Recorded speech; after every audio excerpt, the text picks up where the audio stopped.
So let me now introduce our guests for this program. This is going to be a very interesting program, a program discussing lots of matters about international affairs, democracy, the state of our world.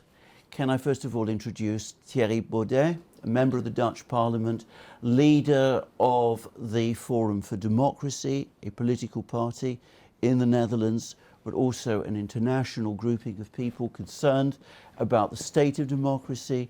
And can I also introduce John Laughland, who is the director, as I understand it. And both John and Thierry have made a particular political stand defending democracy, defending the values of democracy and freedom and liberty, which used to be core values in the West, values that people fought for, that were established, and which are being eroded away. And when I say they've been eroded away, we've had an extraordinary period that we have just been through, in which the whole of Europe, the whole of the West, much of the rest of the world also, was in lockdown.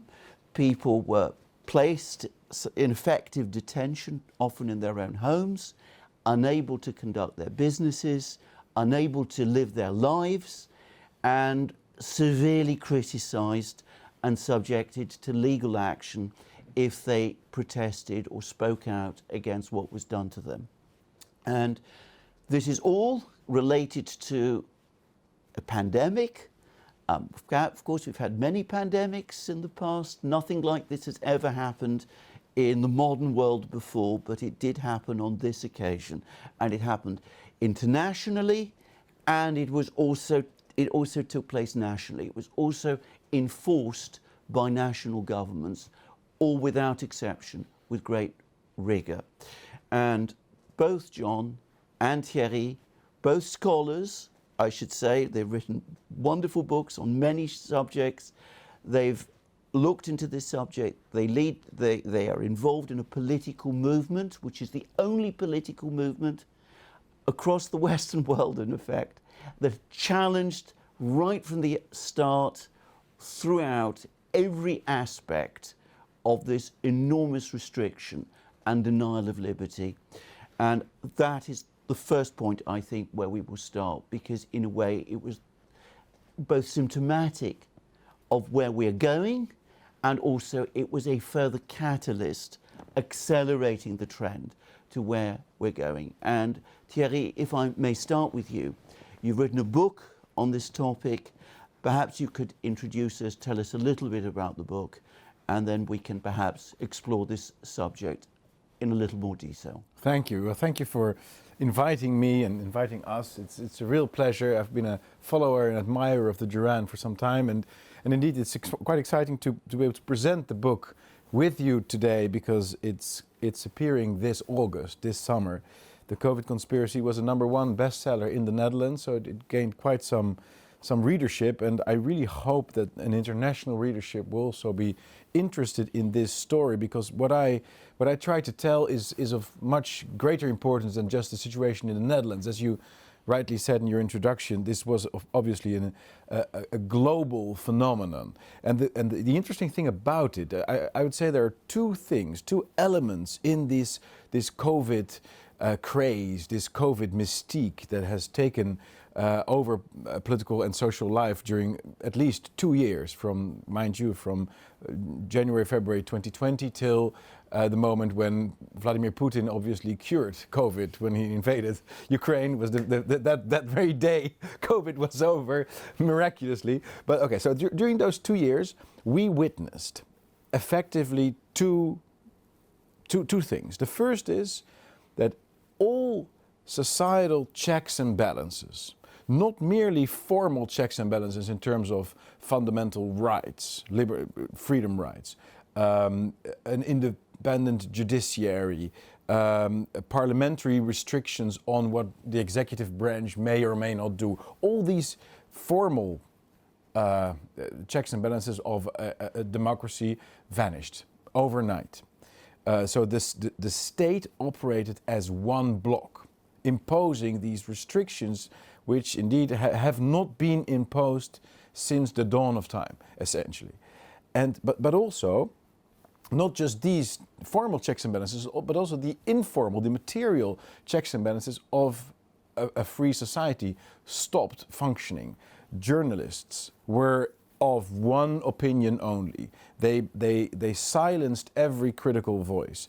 Academic institutions, corporations, businesses, the entire fabric of society in the way that I used to understand it as a diverse series of different players with their separate interests that were sometimes aligning, sometimes conflicting, and that resulted in this quasi-chaotic manner through an invisible hand, as it were, in a free society where more or less rational conclusions were drawn through all these players that had their thing to bring to the table.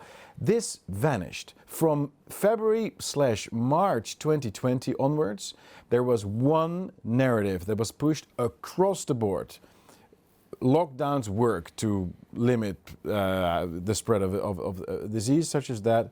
Mortality rates are not to be looked at at a statistical level because we are dealing with something that is so beyond anything rational and anything we've ever seen before that we're going to give Ebola virus status internationally to this virus, which means that, you know, all comparisons are off. You were not allowed to compare it to the flu. You were not allowed to say, look, the mortality rates are actually quite similar to what we've seen in the previous years, and so on and so forth.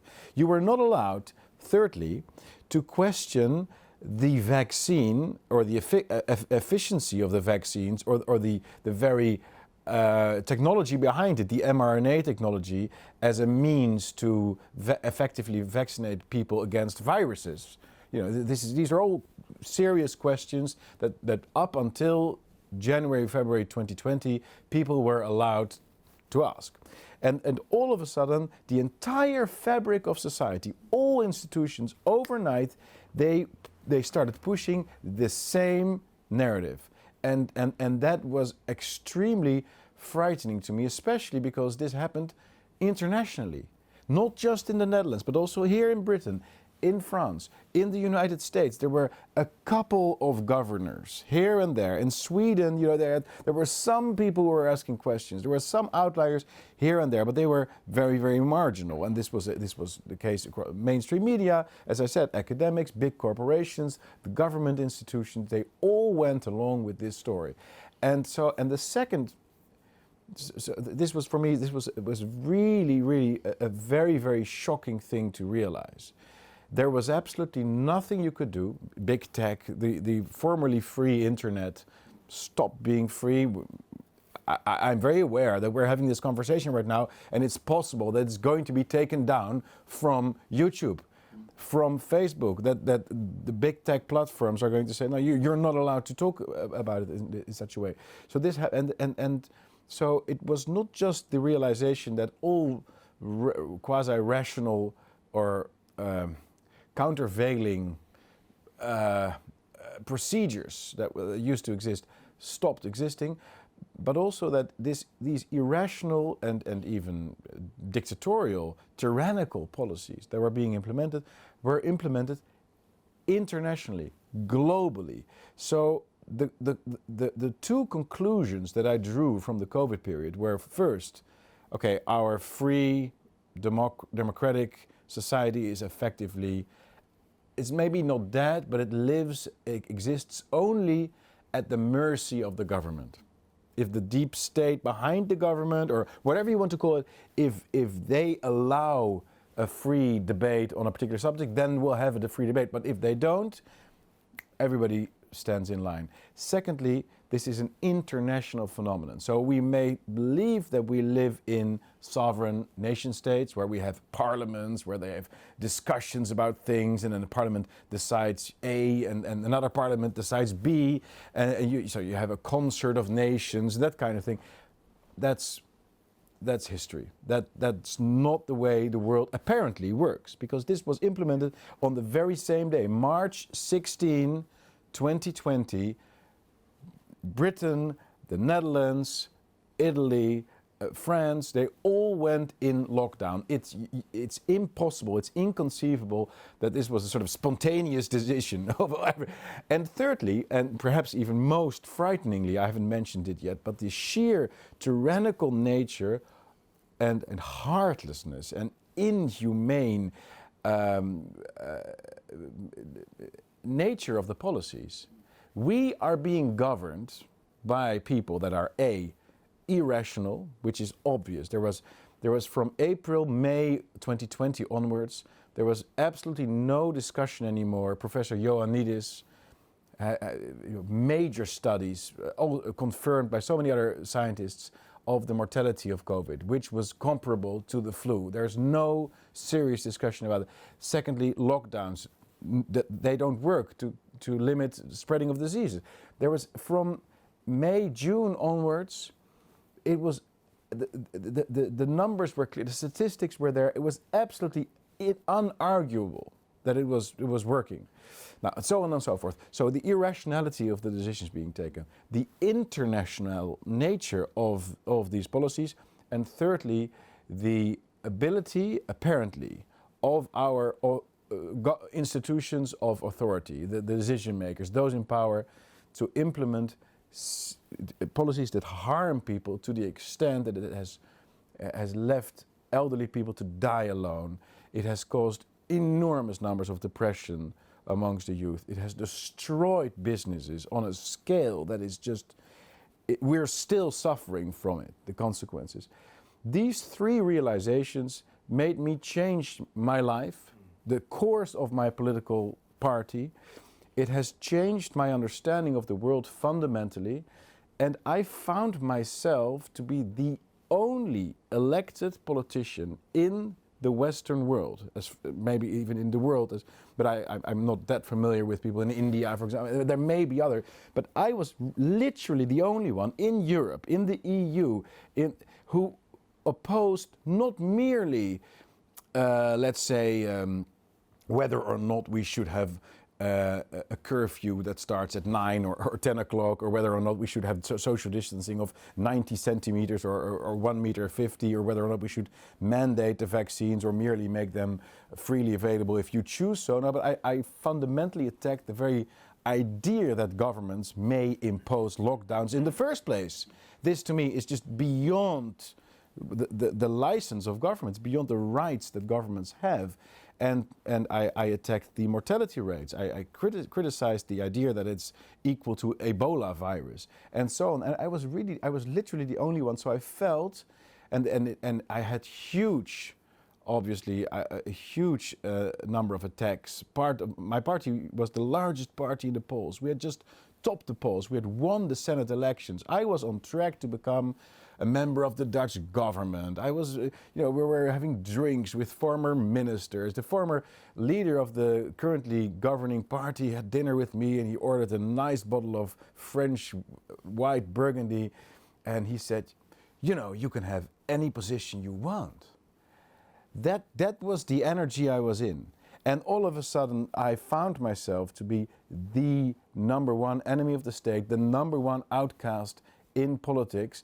And I felt I had to write this book to tell my story, because I think I may have been the only one to stand up, but I'm absolutely confident that a lot of people across the world have felt the same things that I have felt, have thought the same thoughts that I have felt. And this story tells the story of how this cartel behind the scenes is able effectively to push people into acquiescing in the dominant narrative. People are very afraid to speak out because they don't want to lose their job. They don't want to lose their friends. They don't want to become an outcast. They don't want to lose access to all the benefits that you get when you are a nice, jolly old part of the game, part of the party, part of the crew. So I feel this book that's now coming out. It may touch a nerve that people have. They sort of have a sense. I think a lot of people have a sense that our liberties, our freedoms, are being taken away. But where exactly is it coming from? Right? There's a very vague sense of, something is off here. Something just isn't right. But where is it coming from? How is it working? And as far as I know, I'm the only one who was in a position of power within the ranks of the system, speaking out, breaking out, and everything that followed from the attacks in the media to all the classical names that they drop. You know, you're a racist, you're a fascist, you're a misogynist, you're a anti-Semite. Obviously, you are a what have you not, anti-gay activist. You're anti-democratic. You're a denier. You're a COVID denier. You're a climate denier. They have all these words that they just throw at you and repeat in the press endlessly. And obviously, you're a Russian spy. That is a sure thing. You're always going to get. But it tells this story, and I think it's still all these mechanisms. Even though COVID may be sort of over or feel like it's over, maybe it's coming back, but nobody really knows.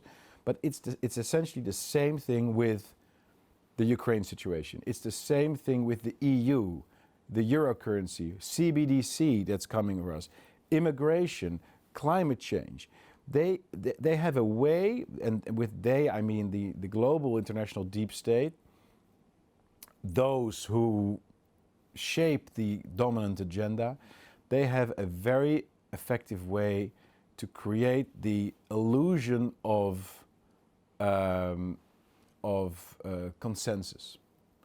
They manufacture consent, to quote the famous Noam Chomsky, who wrote a book about this.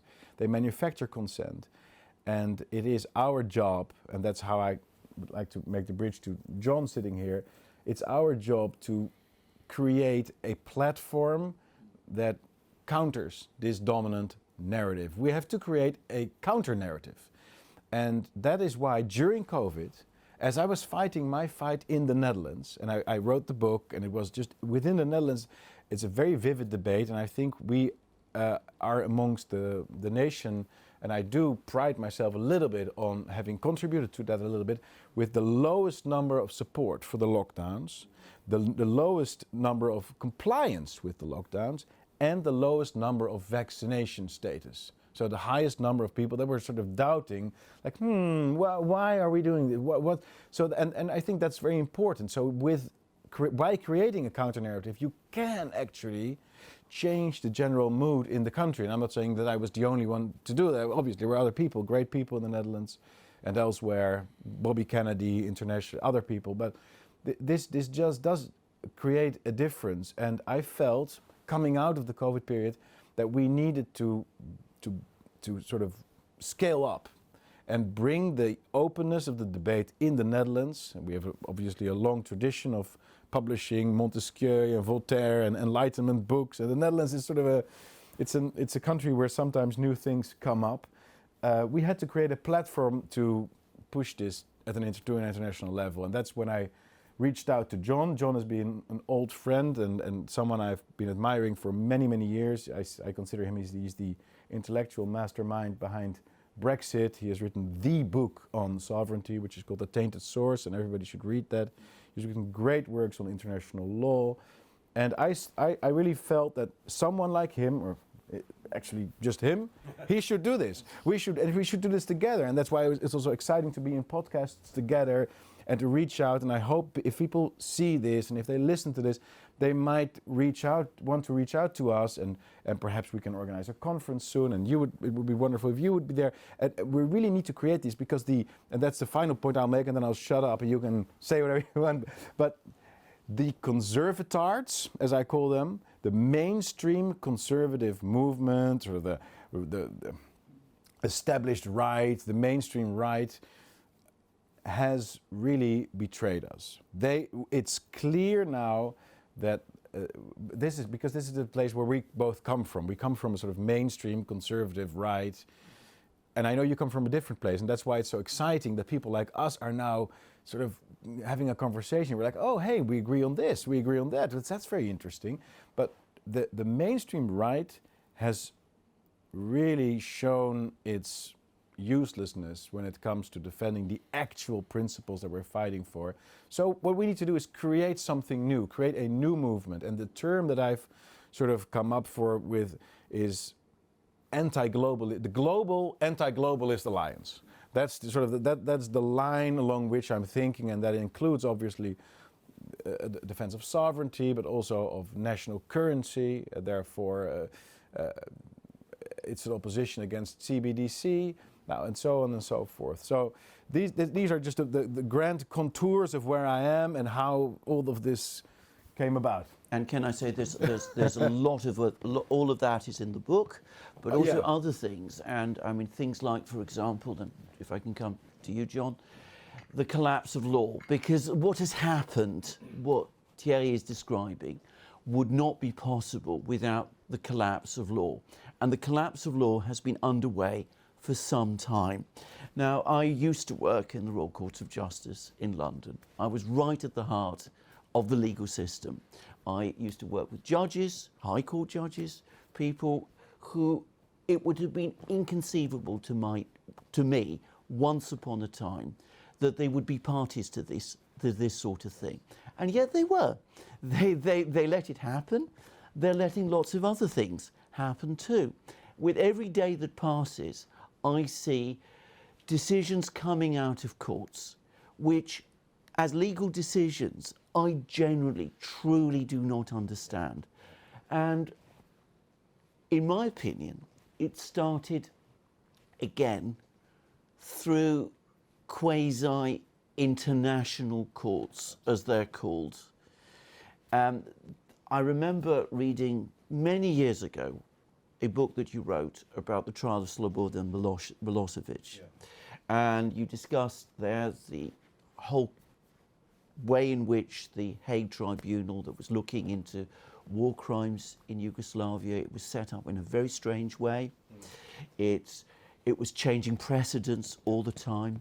It was throwing out safeguards all the time.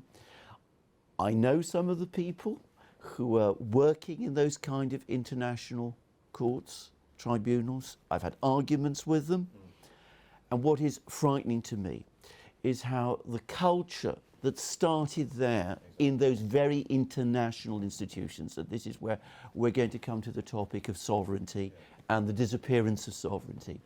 Those international institutions, the culture that developed out of those international courts has now worked its way through into the national legal systems. And, well, do you want to discuss that's this? exactly what I wrote about. Yes. When I wrote about the Milosevic trial and the Hague Tribunal and the other international, the growth of international criminal law, my specific warning was that these bad practices would indeed percolate down, and so it has proved. These tribunals are a disgrace. They violate all the principles of due process, above all, of course, the principle of the presumption of innocence, but many other rules besides. And I could see it coming, and so it has proved. And what you say about the judiciary is very interesting. My own uncle was a High Court judge, and he made his name defending, you may remember, a man called Clive Ponting, the thing with Michael Heseltine, the Falklands War, the SS Belgrano, and so on. That was a generation or two ago when judges stood up against the government, rather as journalists used to. Whereas now, as we know, for the last few decades, it's exactly the opposite. Journalists, and now also the legal profession, regard themselves as the guard dogs of government. And that is why the COVID issue is so important. The COVID issue, although it sprung upon us, and we didn't expect it, we didn't see it coming. Now that it's come, and we hope gone, at least for the time being, we can see, I'm sure you agree with me, that the way that the COVID pandemic was treated was, COVID is obviously an illness, was itself a symptom of a sick society, of a society which was already sick, of states which were already sick. They were already corrupted, they were already infected by various weaknesses, by various political viruses, which meant that when the initial panic struck, they were unable to react in the proper way. And when I say sick societies, one of the things that strikes me most about the horrible way that COVID was dealt with is that it was precisely the most liberal societies, supposedly liberal societies, Canada, Australia, France to a large extent, although France is much less liberal, of course, than Britain or the other Anglo-Saxon countries. Those countries with long liberal traditions became the most dictatorial. Now, why is that? Why is it? In my view, it is because those societies, those liberal societies with their post-national, post-historical, post-Christian, post-modern ethic have created entirely dislocated societies. People don't know where they're from, they don't know whether they're a man or a woman, they don't know, they have no sense of history, they have no sense of rootedness. And it's precisely in that sense of unrootedness or deracination that people coalesce around, or rather against, a scapegoat. And that is, of course, what we saw in COVID. People were scapegoated if they were anti-vax or whatever. In other words, the virulence of the reaction was itself, as I say, a symptom of societies which had already become sick through liberalism. And Thierry has entitled his book the COVID Conspiracy. So that's a radical title, and it's a provocative one. But what you've just said, Thierry, about the narrative, you said there was only one narrative. We should never forget that on the 7th of April 2020, a press conference was given in Downing Street by the Chief of the General Staff of the British Army, General Sir Nick Carter. The British Army at that point was building the Nightingale hospitals. So you could say it was okay for the Army to be giving a press conference because they were actually doing stuff. But in his press conference, he mentioned not just the hospitals they were building, which, by the way, were never used, but also the important work that the 77 Brigade was doing in countering COVID disinformation. 77 Brigade is a PSYOPs unit, psychological operations unit within the British Army, and its role was to control the narrative, all right? The 7th of April 2020. There was no counter-narrative yet on the 7th of April 2020, because the few little glimmers of resistance in this country had not even started. If I'm not mistaken, the Daily Sceptic, Toby Young's website, was created, I think, on the 5th or 6th of April. It had hardly got going. In other words, they went straight for the jugular. They already knew that at a time when most people were probably quite frightened and were probably happy to go along with lockdowns, they already knew that their goal was to control the narrative. And that has now become the primary action of Western societies, is controlling the narrative. And we recently had in the Netherlands, in May, at the end of May, the Dutch intelligence services published a report suggesting criteria for forbidding political parties, for closing down political parties. And it's absolutely obvious when you read this report that it's Forum for Democracy which is the target, potential target. But what is the argument?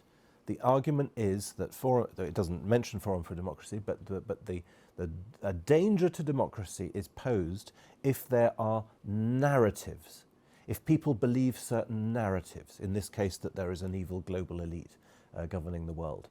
So the idea is now taken root in many countries, including above all, I would say, in intelligence services, that narratives pose a danger to the state. Which is an astonishing development. It is an extraordinary state of mind, because a few things to say about narratives, because of course the people who promote narratives are the very people who are imposing and enforcing all of these things. They're the people who don't want to discuss facts. Yes. Because we're talking about narratives, we're talking about debate, we're talking about discussion, but they don't want discussion. On the contrary, they want to impose narratives, because what Thierry was describing in his book is in effect a narrative. It was a narrative that was enforced upon people about COVID, and everybody had to go along with that particular narrative. It's people who were challenging the narrative who are the people that you go against. So it's again an extraordinary twist. You turn it round, you talk about other people coming up with narratives, when in fact what you're doing is enforcing a narrative of your own. It is a most sinister development, a profoundly totalitarian one. profoundly totalitarian.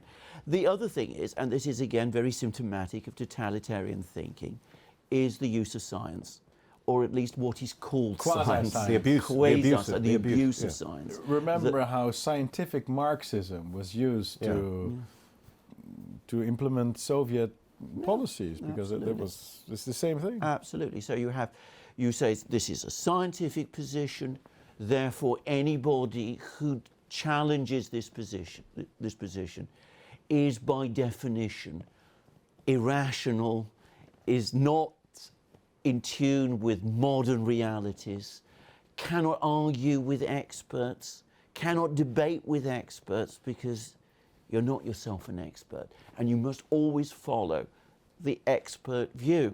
And again, coming back to what you just said, Thierry, that's actually a Soviet position. And the Soviets were very much taking that line. Yeah.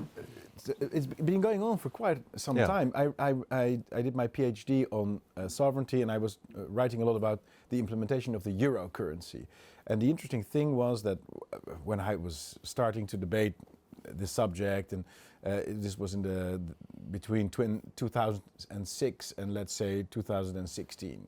Those 10 years I was doing all kinds of journalistic work. I was working at a newspaper as a newspaper editor and a television program editor. And the interesting thing was that whenever, this was during the financial crisis, so people were talking about, is the euro a very good idea? You know, what should we do with the inflation rates and so on and so forth, interest rates? It was very, very difficult to find renowned economists who would speak out against the euro. So what happened was that the entire journalistic class, which was, I would say, semi-literate. The people that I encountered at newspapers, they were semi-literate. So they had sort of, they got a sort of a bachelor's degree somewhere, and then they started working here and there, but they weren't actually familiar with rigorous academic work. They weren't academics themselves. They were sort of, so they had this huge feeling of authority for a professor, university professor. It was like, so if there was no renowned university professor who would speak out against the euro currency, in their mind they would conclude this is a consensus subject. That this was literally, this is the way the brain of these people functioned. And then, you know, someone of with a renowned name, like a Harvard professor, would say, you know, I question the euro, whatever. And that would really be a game changer for these journalists that I worked with. And then, but the game changer would not be that they would start thinking about what is an optimal currency area, what are the conditions for a currency to function, what are the actual tasks of a central bank. No, they weren't reaching to the abstract, they were watching it from a sociological perspective, and like, oh, someone of authority is taking a different position, well, maybe the debate will shift. Rather like you would watch a sports game without understanding the actual rules of the game. You would see one team advancing and then another team advancing, and you could sort of describe it without saying this team is right or that team is right. No, it's just it's a sociological process. And that is how now with the climate change the same thing is happening. There's this IPCC, which is a fraudulent organization which is set up specifically to monitor man-made, the impact of man on the climate. It's not there to research the climate. It's there to pick out those studies that say something about the influence of man on the climate. And then they have all these corrupt means of filtering out dissenting scientists, papers that have different finds. Besides the very thing that they're doing, which is projecting things into the future, which by definition is not falsifiable, therefore doesn't meet the fundamental principle of scientific research. But the effect is that journalists, they get these papers, 3,000 page long. There's no single journalist in the entire world who is going to read it, let alone understand what is actually being said in these studies. But they get this report, and they write, like, there's huge report which says, and then in the executive summary it says something, And that is how the science is used, or the quasi-science. With the vaccines, it's the same thing. So I was questioning the Dutch Minister of Healthcare every week during these 2-year COVID months, the 2 years. And there is absolutely, there's no question that he had no clue whatsoever what mRNA is, what a spike protein is. There was no way that he understood this, anything about it. Or what the difference is within your immune system regarding naturally survived infection or vaccine-induced immune response. There was absolutely no way. So I was reading all these papers. I was actually studying the matter because I thought immunology is a very interesting subject. But a minister, apart from the fact that these people generally don't have the kind of brain that allows them to understand these complex issues, but also they don't have the time. They don't have the time. They have meetings all day, journalists, civil servants standing around them, and that explains in part the sheepish willingness of national governments to just go along with an internationally created narrative. Pfizer and obviously the CIA and Moderna, when the CIA and Moderna are obviously very, very linked. All these organizations have hundreds of people creating very complicated executive statements, and they go out to ministers, and the ministers are like, oh, well, I trust the experts. And that's how democracies die. That's how public debate dies. And it's happening right in front of our eyes. And the reference, as you say exactly, the reference to science is one of the most stifling and destructive and dangerous things there are, because people are like, oh, if it's proven, you know, who am I to? But obviously, it's never proven. That's not the way science works. It is in fact sinister because, of course, the nature of science, if you know anything at all about the history of science as it developed from the 16th century onwards, is that it thrived on debate. And in fact, debate did not happen to any extent over the COVID crisis, over the so-called climate crisis, over any of these crises, because a scientist today who goes against the scientific orthodoxy, the scientific narrative, if you like, takes on enormous risks. Just as, and again, I perhaps shouldn't over-stress these points, but just as in the 1930s in the Soviet Union, if you argued against Lysenko over genetics, you would find yourself in great difficulties. You would find yourself in great danger, in fact, career danger, if not worse. So it's, again, an imposition, ultimately, of a totalitarian concept on science. You're no longer using science as a mechanism of inquiry. You're using science as a mechanism of control. You control the scientists, and through the scientists, you control the debate, and through the debate, you control people and society, and you also provide arguments, equipment to use to enforce all this narrative through the law. Yeah, I don't think we should be too blue-eyed, as they say in Dutch, in other words, naive about the scientific paradigm that you've referred to, the idea that for centuries scientists were just interested in discussing and exchanging ideas and whatever, and always pursuing the truth. There's always been in science, at least since Francis Bacon at the beginning of the 17th century, a desire on the part of scientists themselves to exert power through science.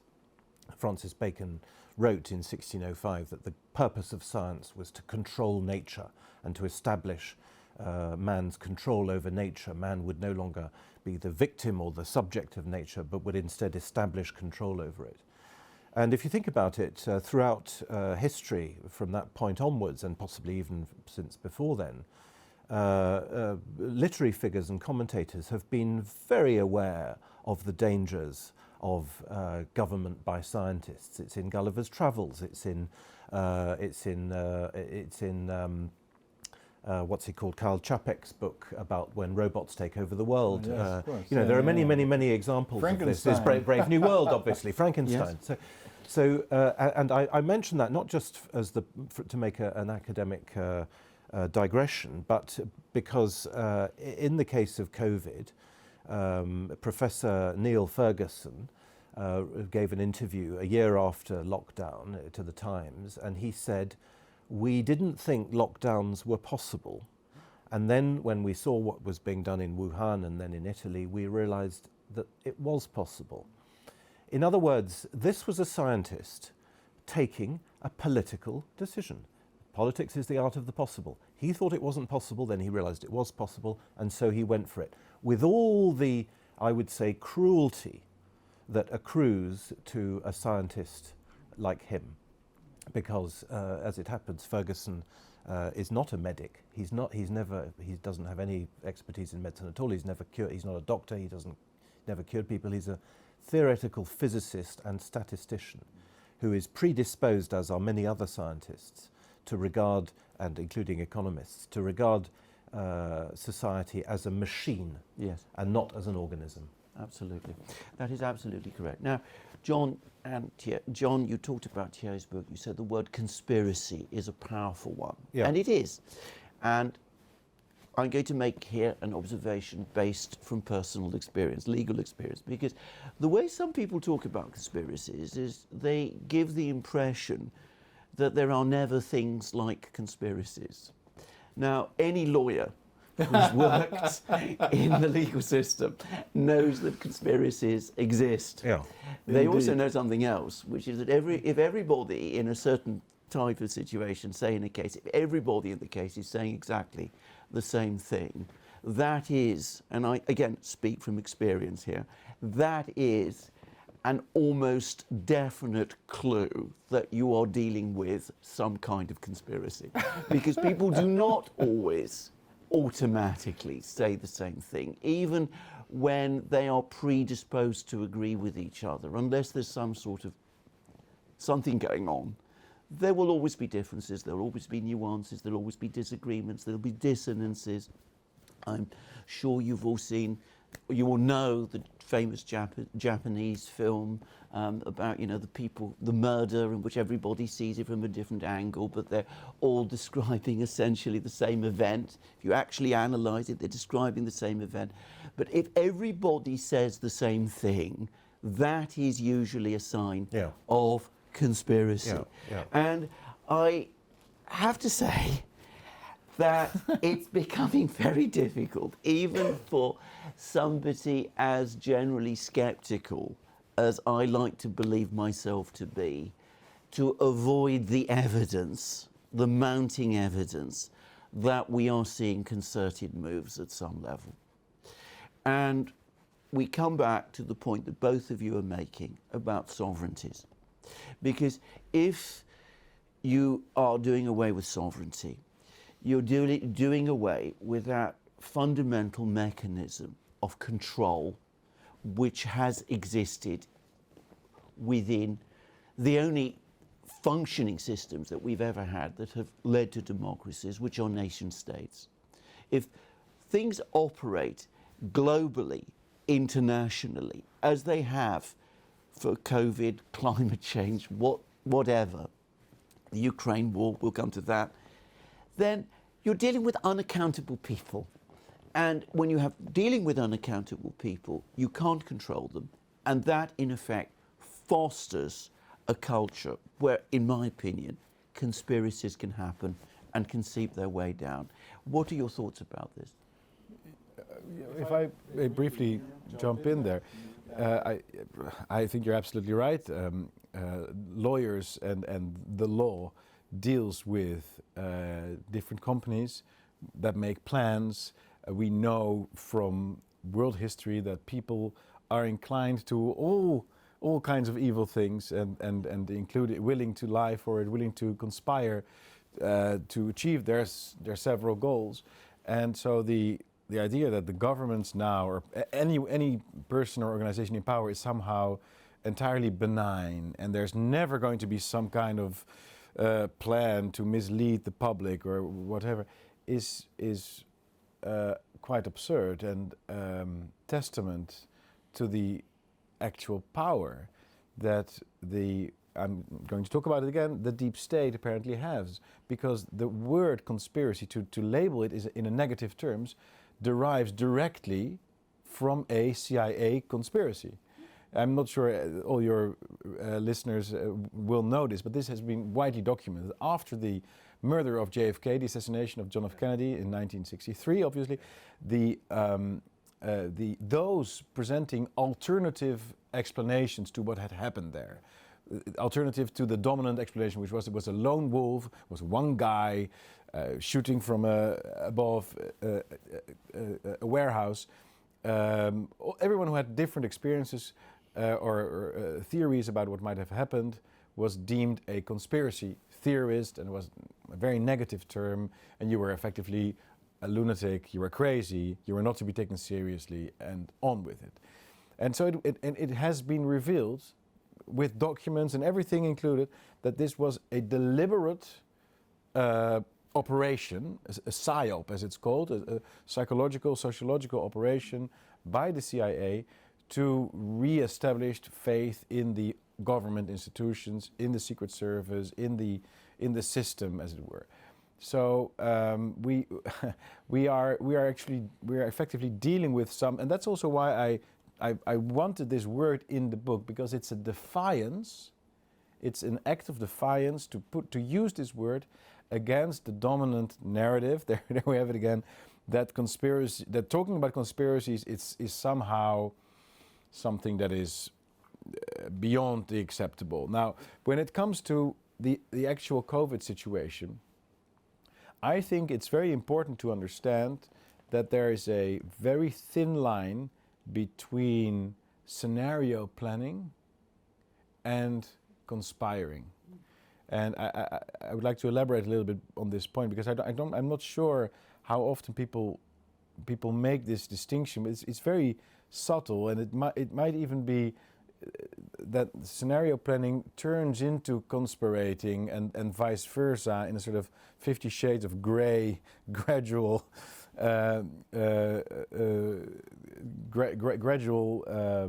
trend. Whereas they had the Event 201, which was a huge simulation of the outbreak of a coronavirus, which was held in November 2019. It was organized by the Bill and Melinda Gates Foundation, by several government agencies, including the CIA, which was present. The CIA had a high representative present at that event. It was a physical event held at the Johns Hopkins University in the United States.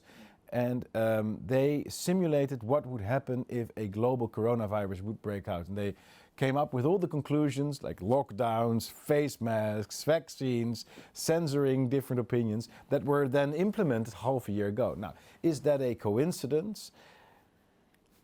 We may not know, but we don't know for sure.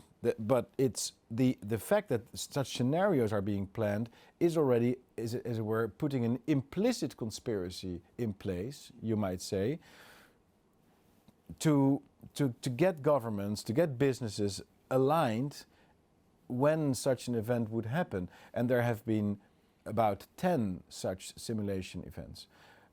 Clade X is another one, Crimson Contagion. They've been held throughout the years, 3-4 times a year for several years. But we also have simulations now being held, or have been held, on what would happen if, let's say, a war breaks out in Ukraine. And so there you can see there are all these training events where government officials and journalists and businesses are being told how to respond in the event of. And out of 10 possible scenarios and possible events, one may materialize. Let's say coronavirus, or another one may materialize. Let's say war in Ukraine, right? Those are two. And then the other 8 may not materialize at all, like an alien invasion, whatever. There are all these scenarios that a hack attack, a complete destruction of the internet. They have all these scenario planning, and then they make a guidebook with principles and protocols. If you plan or organize 10 or 15 of these scenarios, you can always say, look, it's not a conspiracy, because we also have made scenarios for things that have never actually occurred. But still, you are moving into the direction of a world where everything is centrally controlled, and that is why I think it is entirely legitimate to talk about conspiracy, because this is the realization. What we've seen during COVID was the realization of a conscious plan that was discussed and developed within a very small group of people that have held most of the crucial parts of the information hidden from the public, and that worked its way through to all the governments that sometimes knowingly, sometimes unknowingly implemented the ideas. And there's a larger trend looming behind that, which is the trend that Tocqueville warned against in the early 19th century. We are moving in the direction of soft despotism, bureaucratic despotism. And all these events, so I mentioned that there's like 10 events, the breakdown of the internet, 10 scenarios they're planning, the outbreak of a virus, a war somewhere, this and that, alien invasion. They have all these scenarios, and they continue to create them and work out how to respond. But the result of all these events is always the same. The outcome is always the same. More centralization, less freedom of speech, less checks and balances in society, a weaker middle class, public-private partnerships, which means multinational corporations and supranational organizations fusing into a sort of corporatism that we see in the World Economic Forum, that we see within the European Union, that we see in all these international organizations that are not accountable. They give permissions and licenses to huge corporations that then can reap the benefits. But if things go wrong, they're going to be bailed out by taxpayers. And the politicians that have given these corporations these huge markets effectively, and often legal immunity, as in the case of Pfizer, Moderna and so on, these politicians will probably after a few years get a job as a lobbyist for these organizations. So they will also get a piece of the cake. We see the same thing with the military-industrial complex. It's exactly the same thing. The politicians that have started wars will then become lobbyists for the war machine, or come from a board of directors position from Lockheed Martin, for example, and so on. So it's a circle. It's a closed circuit where they plan scenarios. They decide what to do in the case something happens. They may or may not. That remains an open thing. They may or may not have actually pulled the switch of unleashing the virus from Wuhan into the world. We don't know that. There's probably no way that we can know it. But it's not important either, because the important thing is there is a grand direction, a grand strategy, a grand plan, if you will, to move towards this world of, you've mentioned Brave New World, I'd like to mention The Matrix, the movie The Matrix, where we are effectively, as humans, as individuals, completely brought under, we live a biological life, but we don't live a free life anymore. And whatever happens in the world, the conclusion will almost always be more centralization, less freedom, and more privilege to an ever smaller oligarchy that exists at the global level. Absolutely. Can I just say again what you said about planning a scenario and that leading to... Yeah. I mean, that is a concept very well known to criminal lawyers. Yes. If people get together and plan something, yeah, the temptation to act on that plan is always extremely strong. In fact, sometimes it is irresistibly strong.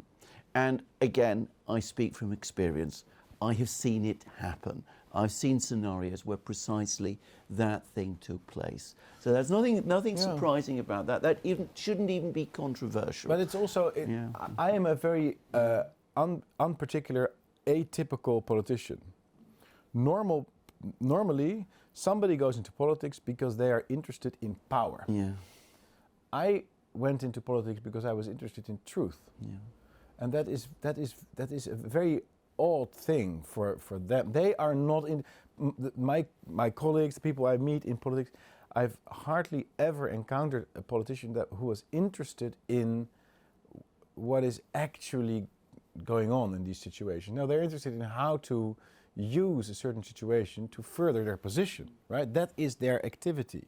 That's what they get energy from. And then they have a dinner with the French ambassador in the evening, and then they go to a press conference. That is what excites them. That is their human motivation. And so it's not very hard to see, and for anyone. So if you unleash a certain situation, their response is always going to be, what can we do to step in and, how can we make rules? Can we make new laws? Can we take money from these people and put it there? And that is the nature of at least democratic politics. Can I just say, because of course I come from a political background, my aunt was a very prominent politician in Greece. She was a cabinet minister, she was Minister of Culture. And what you say is absolutely true. And a politician who is interested in truth is going to be very, very unsettling indeed for other politicians. I can say that with absolutely definitely. But again, politicians are people who in the West, we sort of came to know how to control, because we had a kind of democratic politics in the past, and it came from below. But we had politics. It was all very much constructed around the nation, around the state. We had elections. We had political parties. We had electoral blocks to which those politicians were ultimately accountable, and to which they had to interconnect, they had to worry about their electoral bases. And you're absolutely correct. I come from the left. I mean, my background politically was a left-wing one. I think that's a historic reality today. I don't think the left today that I see has any relevance or connection to the left that I used to know. But that was how it was. There was a left, it was a political movement. That is impossible today in the kind of political environment that we have now. Now, a short time ago, we had on the Duran an interview with Václav Klaus, who was the former president of the Czech Republic. And he made a very interesting observation, because he was very unhappy about the fact that the Czech Republic was being pushed into the European Union. He didn't like the Lisbon Treaty at all. He was coerced into it. And he spoke about an argument that he had with Václav Havel. And Klaus said, what I wanted was parties. I wanted real political parties. I wanted political competition between the right, of which of course I was a part, but I also wanted the left. I wanted to have a left. I wanted to have diversity, because for me that is what not just democratic politics, but politics is about. Havel said, we don't want political parties in the Czech Republic. We want everything to be structured around what he defined as civil society. Havel was fully supportive of the European Union, full integration within the European Union. Klaus was very unhappy about it, but was pushed into agreeing to things. And today he told us that he bitterly regretted having gone down that route. Now, you've used the word globalist. You've talked about the deep state. You've talked about all of these international institutions. I've said how, taking my cue very much from your previous books, I've seen how national legal systems have become corrupted and distorted, with what is coming from these very same international institutions.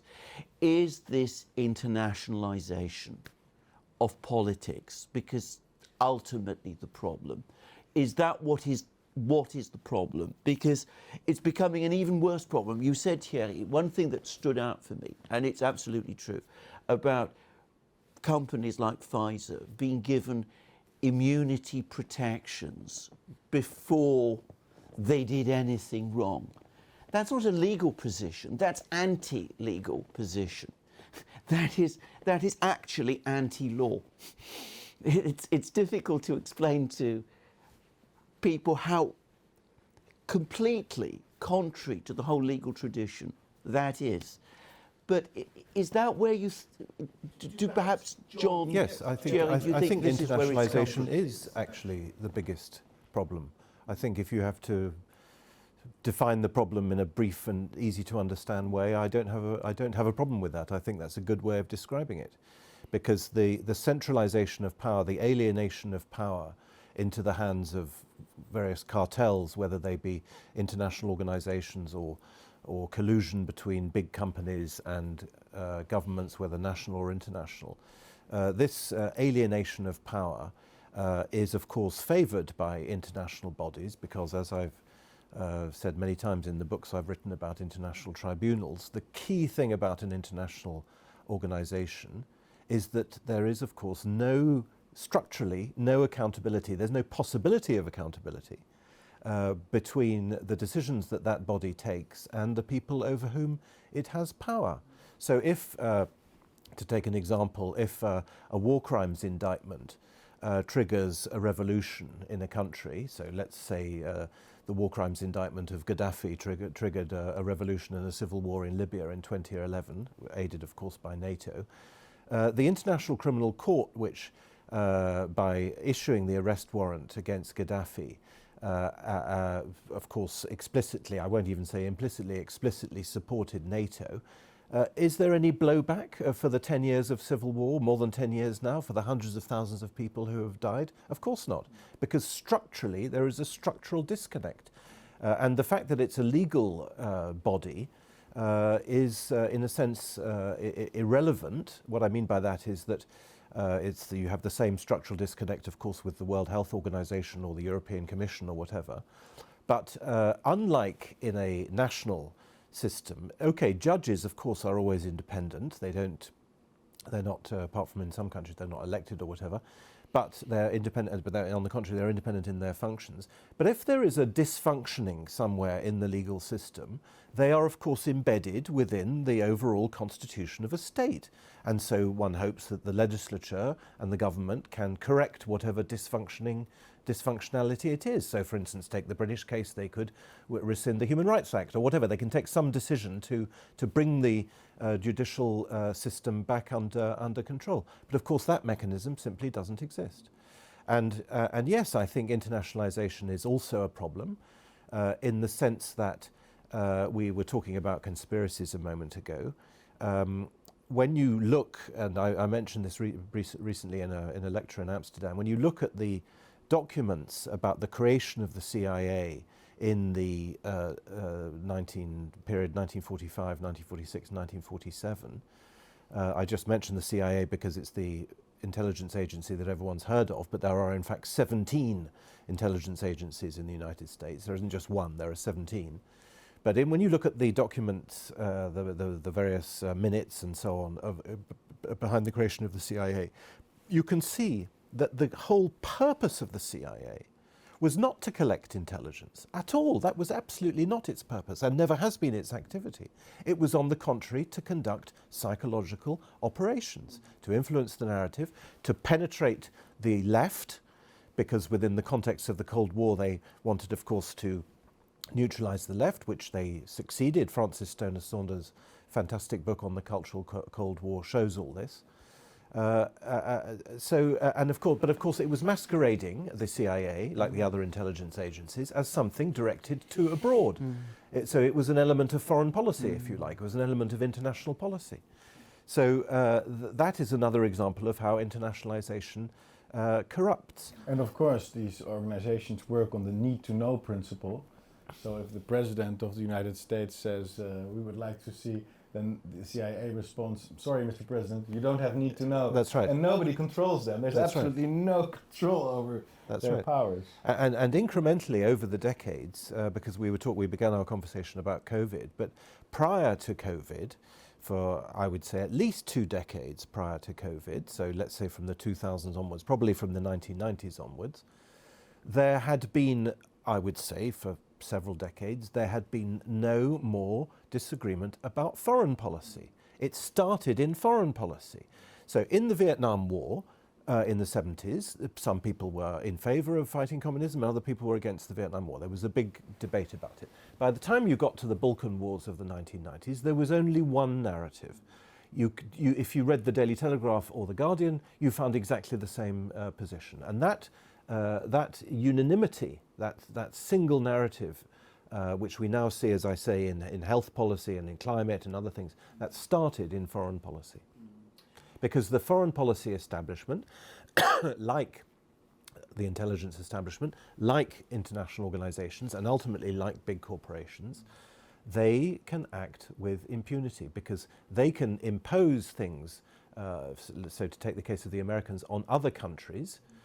Let's take the example of wokeism, which actually does not work so well at all in the United States because there's lots of opposition to abortion and other progressive policies. But the foreign policy establishment has free rein abroad because there's no structural accountability. Absolutely. Can I just say what you said about the CIA not being good at intelligence or even interested in it, It's not interested. gathering information? That's been confirmed to me by former members of the CIA. Yes. They're not good at that. They're It's not in the even documents. interested It's in the in it. documents. And Thierry, I know that you're interested in cultural matters. CIA has been very heavily involved in questions of culture. And for example, in the 50s and 60s, they promoted musical modernism, atonal Jackson music, Pollock. all that kind of thing. And it's always interesting which direction they have been pushing us towards. Yeah, the CIA fought the Cold War not in the name of traditional society, but in the name of modernism.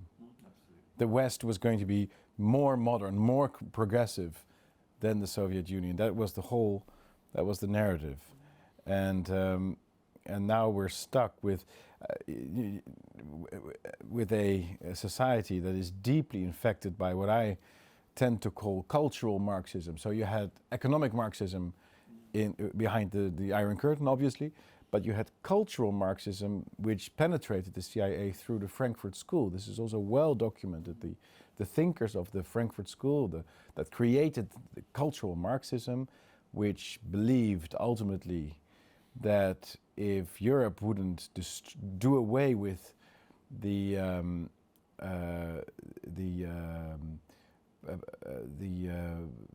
classical father figure and the classical family structures and a history that we were proud of and aesthetics and national identities, that we would always get back into fascism. Fascism would follow.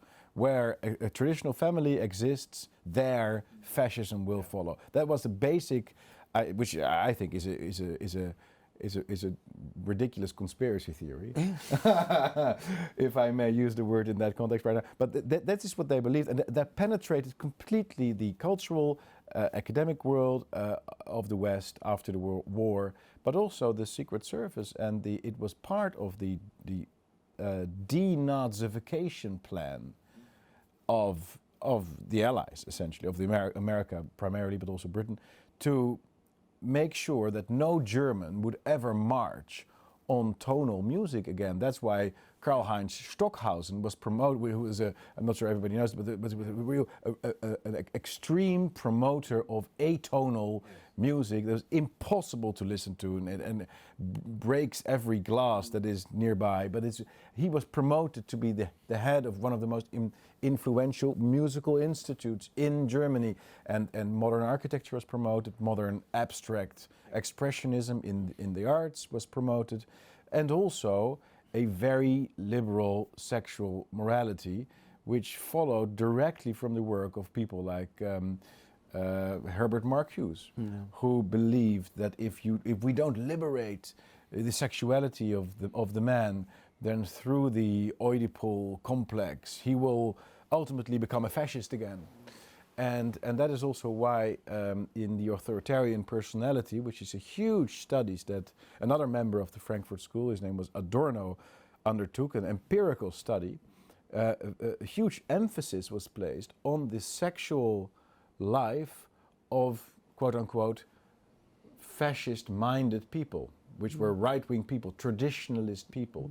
And it was stated, it was claimed, I think this is all pseudoscience, it's quasi. This is a typical example. The Frankfurt School is a typical example of a thesis that is proof of its own value. It's a circular argument they're presenting, but they stated that these traditionalist people, you know, right-wing people, people that were more conservative in their ideas, had more conservative sexual morality, and therefore that, you know, it was likely that they would be more susceptible to fascist behavior, and they developed this test, which is the F scale. Anyone can Google this. You can do it online. You can do the F scale test, and have all these questions being posed to you, and then the solution was to make America and the West less susceptible to fascism, whatever it may be. It's never defined. They never define fascism. They just refer to it as the worst, and we all know what it is. But it's a very difficult question.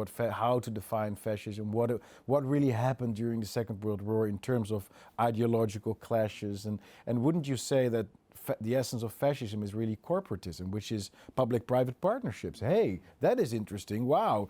I mean, these are all very interesting, relevant discussions, but none of that ever interested the Frankfurt School. They had just set their mind on destroying the traditional family and the traditional sexual boundaries of European life by promoting sexual, how do you say this, diversions in English, is that the word? Anyway, like LGBTQI+, that is an intrinsic part of the philosophy of denazification of Europe, which still haunts the mind of Europeans and conservators. You only have to use the word anti-Semitism. You know, everybody's so afraid. Racism. It doesn't have to have any relation to the actual ideas of the person. If someone says, I think maybe we should reconsider immigration. Oh, you know, racist. Oh, no. And it's a way to scare people into obedience. Again, it's been going on for so many decades, and it's hardly being discussed. It's really, I would not be able to name 3 conferences or 3 major publications or television programs or whatever where people are having these kinds of conversations about the state we're in, where it all comes from, how limited our quote-unquote sovereign democracies really are in deciding their policies that they would like to implement through all these international treaties and so on. And again, that is why I think it's so important that we're setting up the forum, this international forum, that you're here, that we can be here with you. And I think we really need to do this a lot more. Absolutely. Can I just say, because of course my aunt was Minister of Culture in Greece. She was of course left-wing, and she was also a populist left-wing person, and interested in working class people in the 80s. And of course I had many conversations with her, and she would say many of the same things that you have just said, from the position of a classical, old-fashioned, left-wing Minister of Culture. What she was worried about, and of course she was interacting all the time with working class people in Piraeus, which is the port in Athens. She said that the kind of culture that is being imposed is dissociating working class people from the dominant culture. And she was extremely worried about this. Her concern was to bring back culture and people together, because she saw that as absolutely fundamental to strengthening democracy and society, and in fact to promoting, to raising up, if you like, working class people. And that was by no means an unusual left-wing position. That was, in fact, in some ways, the classical left-wing position. Yeah. So it's bizarre today to hear all of these views being, said. People from say this is on the right. On the right, but people that call is, it, and just people say that this is fascist to talk in that fashion. Yes, but I keep having these. It sets again the whole thing on its head. And that's why this is such a creative period in time, because I am also realizing that I was working with this label, right wing or conservative, and that you're left wing. So they're designed to be oppositional. Like I'm a left wing. But now we're seeing the world anew, and we are seeing each other anew. We're having genuine conversations and genuine encounters with each other, and that is really a new thing, I find, and that is a wonderful thing, and probably the thing that they're most afraid of, which is why they are doing everything to suppress the narrative that we're creating. Yeah. They want us to be separate. The same is, by the way, true as much as I oppose immigration and unlimited immigration, open borders. There are these Muslim communities, immigrant communities in, for example, the Netherlands, which country I know best, that are entirely up to speed with all the things that I talk about, I write about, and everything. Okay, yes, we have our differences, and yes, I think immigration really is, we have to stop continuing, but they agree with that. They are very aware that continuous immigration is not going to make the country safer and economically more vital and all these things. So once you do away with this distinctive thinking and I'm right, I'm left, I'm a nationalist, or I'm a multicultural, whatever.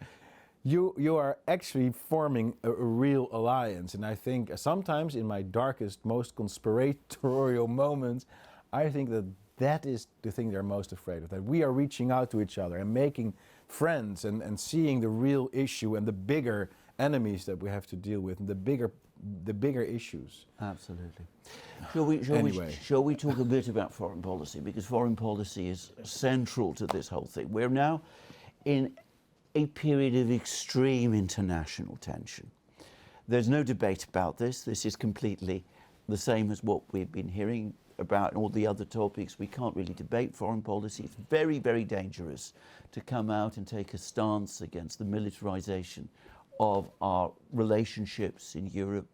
We all have to agree with the line that's been taken about Ukraine. We can't talk about the previous history of this crisis in Ukraine. And you can take, any people are at liberty to take different views about it, but it's not acceptable even to talk about this anymore. And what I again find very alarming is that I read things in the Western media about this conflict which are so factually wrong, so completely opposite to things that have actually happened, so entirely delete or ignore actual events that led us up to the point where we are now, that it is impossible that the people who are writing these things are not conscious of the fact that they are suppressing these facts. They must know what they are doing, because in order to suppress them so completely, they must know them. They must know about them before. Can you give an example what you're thinking? Well, the Minsk Agreement. Yeah. I mean, it's a simple one. I mean, nobody talks about the Minsk Agreement. Or the history of the Donbass. Nobody, the history of the, or even what it says. But if you read the Financial Times, the Guardian, if you go to the BBC, the Minsk Agreement is a topic that is completely not spoken about anymore. Well, I think that this war is being prosecuted also for the reasons connected to the kind of things that we've been talking about. I was very interested what you said about your aunt and her desire to see working class culture remain in place, because clearly what she feared, what she saw coming, was the shock doctrine, was the Naomi Klein shock doctrine, which would atomize otherwise cohesive societies in order to make them easier victims of capitalist exploitation. It's as simple as that. And one of the reasons we can leave aside the issues of NATO and all the rest of it, but I'm convinced, I've said this for many years, that one of the reasons why Russia is so hated is precisely to do with these issues of sexual politics that we were talking about a moment ago. Putin, his public persona is that of a real man, a bit like Erdogan in Turkey, and there may be other examples. You know, he's macho. He's not only macho, but he is a bit macho, a bit like Berlusconi was, and there may be other examples. And I think that the fact that Russia has this leader who is admired by his people, because that again is a thing that we've lost in the West. Almost no Western leader is admired by his electorate or her electorate anymore. They're not even controlled anymore, but we don't even have people that they can admire. The idea that you have a man of stature who exudes virility and who exudes authority, exactly the thing which Adorno didn't want. He called it authoritarian, but actually it's authority. Those, I think, are the subliminal emotional reasons. And of course the fact that Russia is renewing with her national history and trying to do what the Germans called Vergangenheitsbewältigung, to sort of comprehend her own very obviously tragic history in the 20th century. Whereas Europe, of course, is turning its back on its own history and pretending it didn't happen. All these things, I think, at the deepest emotional level, are the reasons why there's this complete obsession with Russia. Can I just say one of the most interesting things, if you follow Russian affairs and Russian internal discourse, that's been developing recently is, of course, the Russians. And I don't just mean political Russians. I mean a large part of the Russian intelligentsia, which has historically and traditionally focused on Europe. They've been seeing developments in Europe, yes, and they don't like them. Yes, yes. And they say that what we must do is we must preserve the best of Europe here in Russia. We are becoming the last refuge, in effect, the fortress, if you like, defending European values. You said that. Thierry said that in a speech. The odd thing is that the Iron Curtain, while obviously destroying the economic system in Eastern Europe, also protected it against cultural Marxism. So the countries in Central Eastern Europe, and certainly in Russia, the European part of Russia, has perhaps even been immunized against these cultural Marxist trends that have now taken over almost completely the conscience of Western Europe. And indeed, when I look at Russia today, I do feel that there is it represents a sort of a natural antidote to a lot of these trends. And if I just may mention one final one in that respect, is that Russia is probably the natural leader of the opposition against the climate change mystique because of its vast fossil fuel resources. It is the country, the opponent to this idea of an energy transition, which is not going to work, which is based on fake science, and which will destroy our entire industry and thereby wealth and economy and everything that we have built over the past 200 years. So in that sense, also it seems to be the last vestige, because the whole of the West has been taken up by this mystique, this millennialistic idea that we must prevent a sort of new flood, like in the Old Testament. Because of our sins, the sea is rising. Absolutely. We've heard that story before, right? We've heard that story before. So where do we go? How do we resist? You've created the Forum for Democracy. I'm absolutely horrified, by the way, with what John said, that there is in fact a law being discussed in the Netherlands. I think that's one of the most sinister things I've heard over the course of our discussion. I mean, the Netherlands coming round to even talking about banning political parties, and I'm going to guess that it's not provoked the kind of uproar and anger and protest that No, perhaps that's the it should. scariest part. That's Yeah. the scariest part. Nobody stands up for you because they're like, well, I'm not that party. So, but then of course they're coming for the other parties, and then there's no one to stand up for you. But so, how do we go about? I think the answer is twofold.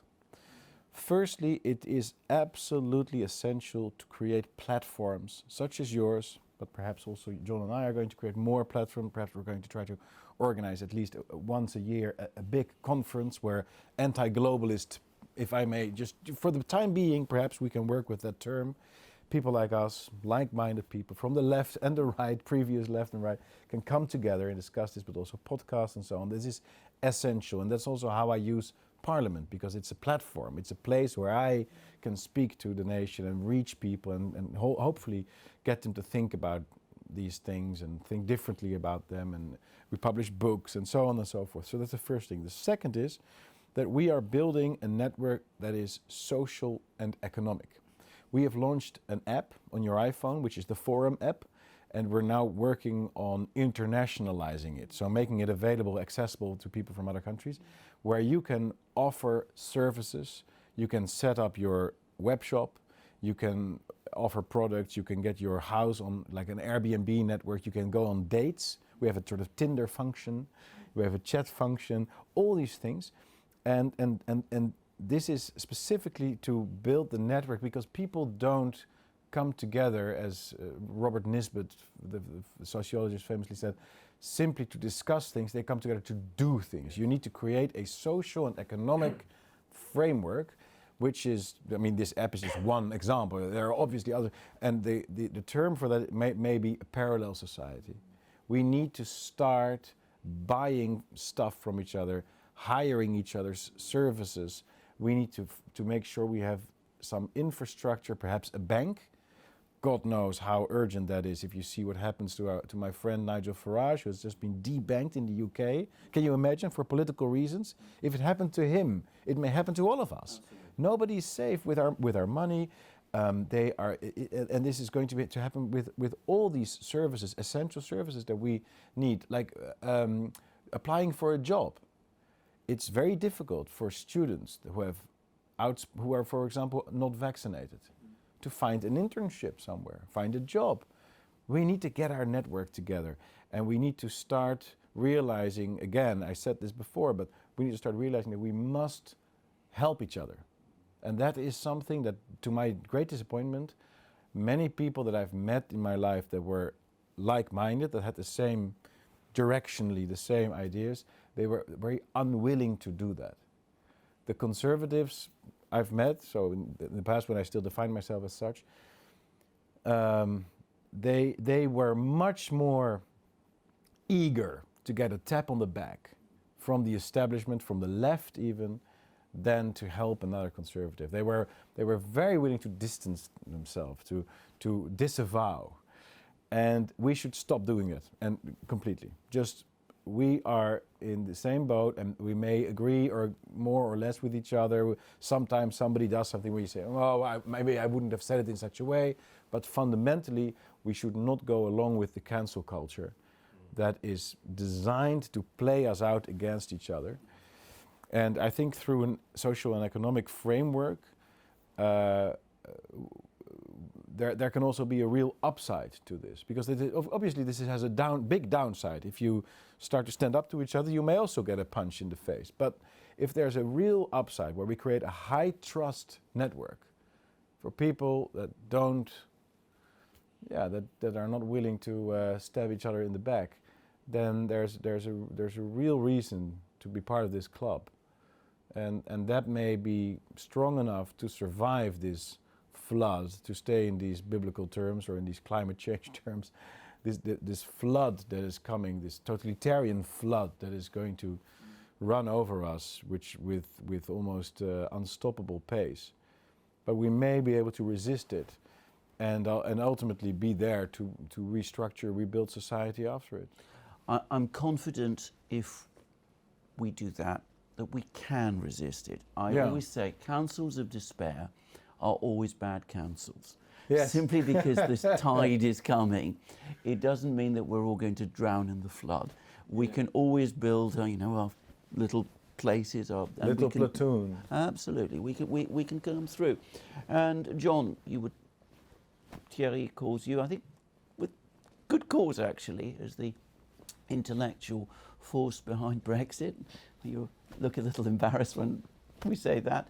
But Brexit, the referendum itself actually, put aside what has happened since, when the establishment basically took it over and what has happened, the referendum itself was a breakthrough. And I think that's a thing which people should not Yes. overlook. Yes. What it showed and what has massively frightened the political class here in Britain is that it exposed to them the truth that the country, a large majority of people in England do not think as the establishment wants them to, and has the agency, the capacity to express itself and make its own decisions. And if you live in Britain, as of course I do, you know that this is having a major impact still in the way in which politics are conducted here. The political class in Britain, in my opinion, has never felt more insecure. And if you want to understand why, go back to what happened in 2016. So given that that is so, there is no cause for despair. There are plenty of people out there who would be anxious to join the kind of movement that you've just described. Thank you. Thank you very much for having us. My pleasure, my great Thank you, pleasure, John. and welcome to the Let's Duran. do it again. Let's definitely do it together. John.